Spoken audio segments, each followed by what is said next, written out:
का घाट पर जब चिता की आग भी ठंडी पड़ने लगती है, ठीक उस वक्त सुबह के 3:40 पर ब्रह्मांड में एक ऐसी घटना घटती है जो विज्ञान की समझ से भी परे है। ये वो समय है जब महादेव का डमरू मौन होकर भी बजता है। नमस्कार। आज हम किसी मोटिवेशन या टाइम मैनेजमेंट की बात नहीं करेंगे। आज बात होगी उस गुप्त ग्रंथ की जो काशी के एक पुराने मंदिर की दीवारों में सदियों तक छिपा रहा।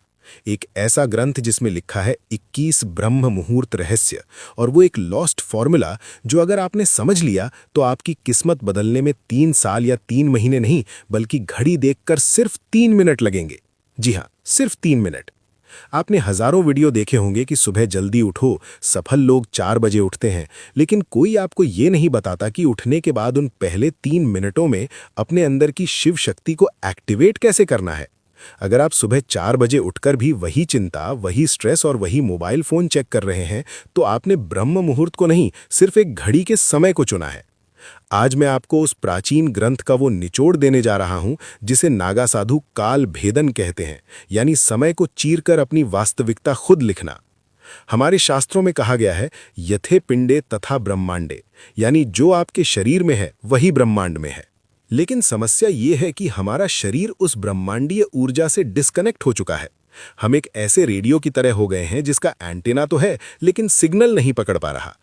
काशी का ये गुप्त सूत्र कहता है कि 24 घंटे में से केवल 48 मिनट, जी हाँ, जिसे हम ब्रह्म मुहूर्त कहते हैं, वो समय होता है जब ओजोन लेयर और ब्रह्मांडीय किरणें यानी कॉस्मिक रेज एक खास कोण पर होती हैं। इस समय हवा में ऑक्सीजन नहीं बल्कि प्राण बहता है। और अगर इन 21 दिनों तक जो मैं आपको बताने वाला हूं, आपने इस प्राण को उस 3 मिनट के गुप्त तरीके से अपने अंदर उतार लिया, तो यकीन मानिए आपके शब्द पत्थर की लकीर बन जाएंगे। आपकी सोची हुई बात हकीकत में बदलने लगेगी। इस रहस्य को समझने के लिए हमें सबसे पहले शिव तत्व को समझना होगा। शिव केवल एक देवता नहीं है, शिव एक फ्लो है, एक बहाव है। जब आप गहरी नींद में होते हैं तो आप उसी शिव तत्व के सबसे करीब होते हैं, लेकिन जैसे ही अलार्म बजता है आप झटके से उठते हैं और वो कनेक्शन टूट जाता है।